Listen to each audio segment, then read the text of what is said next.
This is day one of building a computer using only the money that I win from lottery tickets. So the rules are pretty simple.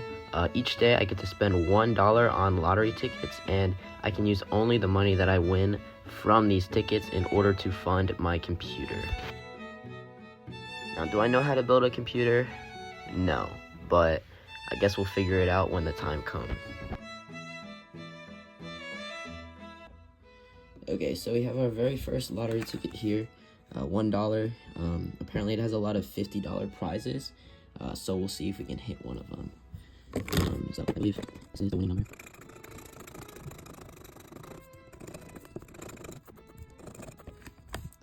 I think I might have scratched out the winning number a little too much.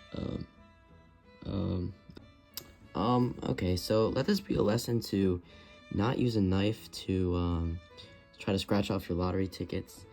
But thankfully we have this check prize section, so I'm gonna run this now and see if we got anything. Alright, so this ticket was not a winner, but at least I'm supporting education and stuff. Follow for day 2.